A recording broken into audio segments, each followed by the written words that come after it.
नहीं कह पाया कि मैंने वर्णन कर दिया प्रभु की सब शक्तियों का। नहीं नहीं, नेति नेति कह के वेद भी प्रणाम कर लेते, कोई पार नहीं पाया। ऐसे प्रभु जब अवतार लेते हैं तो विचित्र विचित्र लीलाएं करते हैं। विचित्र विचित्र शब्द पर ध्यान दीजिएगा, विचित्र विचित्र लीलाएं करते हैं। ऐसी लीलाएं करते हैं जिनको वो जना दे वहीं जान जाए, नहीं तो मूढ़ता छा जाएगी। मूढ़ता पक्का, इसीलिए विचित्र विचित्र। अगर थोड़ा भी भगवत विमुख हुए तो पर्दा छा जाएगा, विमूढ़ता छा जाएगी। जब कोई दैन्य होकर भगवान के आश्रित होता है तो भगवान सबसे पहले आदेश करते हैं माया को, हटो, सामने से हटो उसके, क्योंकि माया दासी है ना। जहां वो हटी तो मूढ़ता खत्म। अब वो भगवत प्रदत्त दृष्टि से भगवान को देख पाता है। नहीं तो शरणागति में कमी होने पर ये मूढ़ता अपना प्रभाव दिखाती है। भगवान साक्षात सामने हो तो भी वो भगवान की महिमा को नहीं जान पाएगा।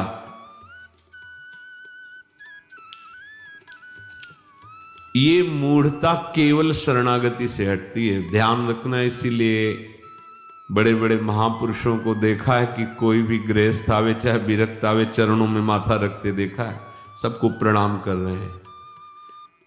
अगर दैन्यता रही, सब में भगवत बुद्धि रही, तो भगवान का आदेश होगा, माया पर्दा हटा देगी।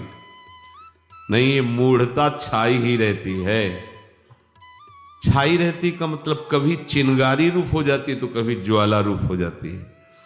और जब मूढ़ता ज्वाला रूप होती है तो दास अपने स्वामी को ही कटु वचन बोलने लगता है, वो अपने स्वामी को ही संशयात्मक वृत्ति से देखने लगता है, वो अपने स्वामी को ही स्वामी मानने से इंकार कर देता है। ये मूढ़ता है। अवतार लीला में भगवान जो लीलाएं करते हैं वो अपनी महिमा से उतर के करते हैं, अपनी महिमा में नहीं करते। ध्यान रखना, अवतार का मतलब ही होता, अवतरण का मतलब होता उतरना। वो अपनी ऐश्वर्य भागवतिक महिमा से उतर करके ही लीलाएं करते हैं।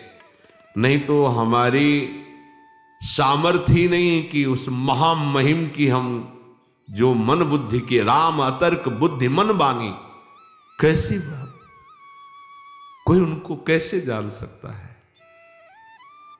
आकाश का कोई छोर पा सकता है, जबकि आकाश तो पंचभूतों में से है, मायाकृत एक है।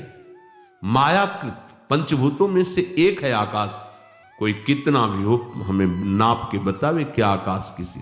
मच्छर से लेके गरुड़ तक उड़ते हैं, आज तक कोई पार नहीं पाया आकाश का। ऐसे पंचभूत हैं जिसकी रचना में उनका स्वामी का पार कौन पा सकता है? पर मूढ़ता अपनी जब महिमा प्रकाशित करती है तो भगवान को भगवान मानने से इंकार कर देता है। और कोई नहीं, उन्हीं का दास। देवर्षि नारद जी भगवान के अवतारों में से हैं। काम विजयी होने का अहंकार आ गया।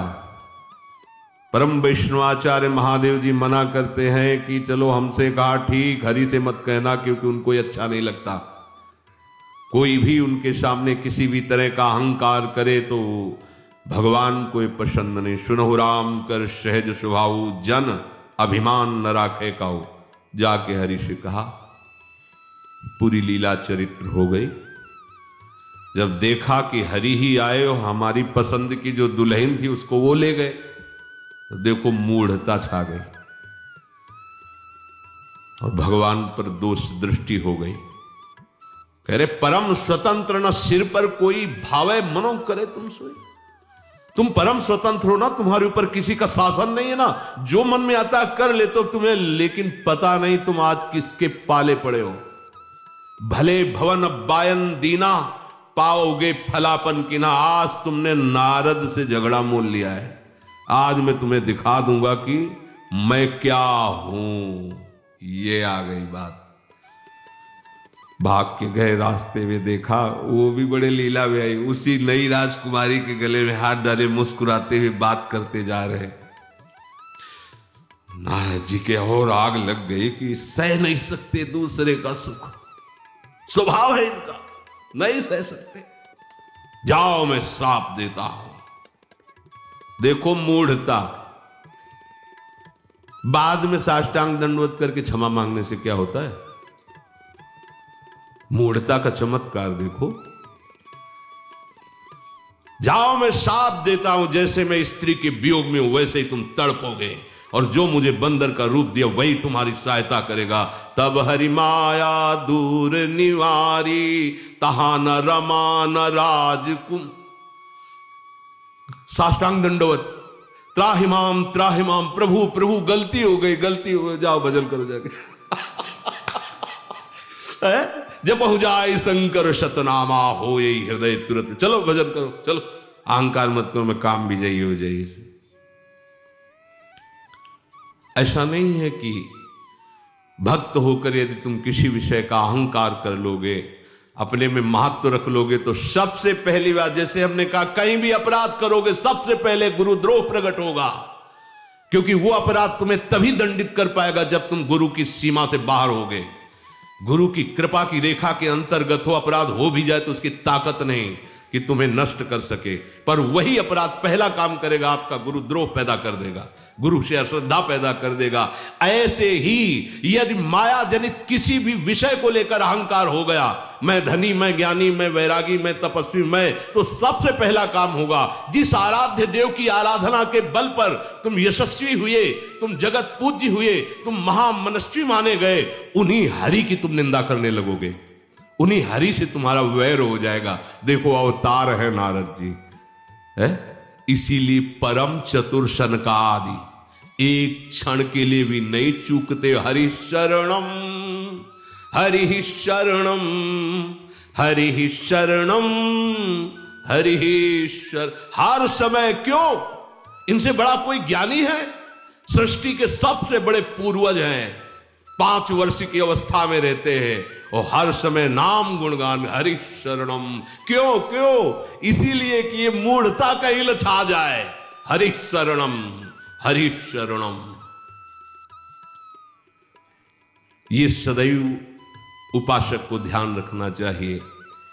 अगर कोई भी विश्व ब्रह्मांड में कहीं भी पूज्य बना है तो हरि चरणों का आश्रय लेकर हरि यश गाने से बना है। कोई भी हो, कहीं भी, अगर विश्व पूज्य कोई बना है तो हरि यश गाने से बना है। उसकी स्वयं की कोई सामर्थ्य नहीं है, कोई भी हो, उसकी स्वयं की कोई सामर्थ्य नहीं है। नहीं लौट करके अपने जीवन को कोई भी झांक के देख ले, वो क्या था और अब क्या है। अगर सही माने में देखेगा तो वो केवल रो देगा और कुछ नहीं बोल पाएगा कि मैं क्या था। पर मूढ़ता पीछे देखने ही नहीं देती, वो आगे के वैभव को देखती है, और वो वैभव संपन्न हरि का यश गाने से आता है। पर अगर मूढ़ता यही है। मूढ़ता किसे कहते हैं? खुले शब्दों में शरीर संबंधी भोग जो अर्थ के द्वारा प्राप्त होते हैं, और साधना संबंधी प्राप्त फलों को अपने द्वारा कर्ता भाव से मान लेना। साधना संबंधी फलों को अपने द्वारा कर्ता मान करके मूढ़ता छा जाएगी। बेमतलब में एक महापुरुष को जाके छेड़ रहे हैं श्री दुर्वासा जी, बेमतलब में वो उपवास कर रहे हैं, भजन कर रहे हैं, बेमतलब में जाके कृत्या पैदा कर रहे हैं। क्या हो रहा है? दुर्वासा जी, यद्यपि दुर्वासा जी, अम्बरीश जी, ये दोनों भगवान के ही हाथ हैं, पर भगवान जैसे सनकादि और जय विजय की लीला करा के दिखाते हैं कि वैकुंठ से पतन होना असंभव, क्योंकि वैकुंठ कोई लोक नहीं, परम धाम है, और धाम की एक मर्यादा है, यद गत्वा न निवर्तन्ते तद धाम परमम मम। लेकिन अगर वहां भी संत अपराध बन जाए तो भगवान अपने पार्षद को भी 3 जन्म के लिए दैत्य योनि में भेज देते हैं। देख लीजिए, भगवान जय विजय उनके हाथ हैं। ऐसे दुर्वासा अम्बरीश भगवान के दोनों स्वरूप हैं, पर लीला दिखाते हैं। अगर तप का थोड़ा भी अभिमान है किसी भी साधना के फल पर अपना कर तत्वाभिमान है तो मूढ़ता छाने में देर नहीं लगेगी। ये मूढ़ता शब्द निकलने में देर लगती, इसको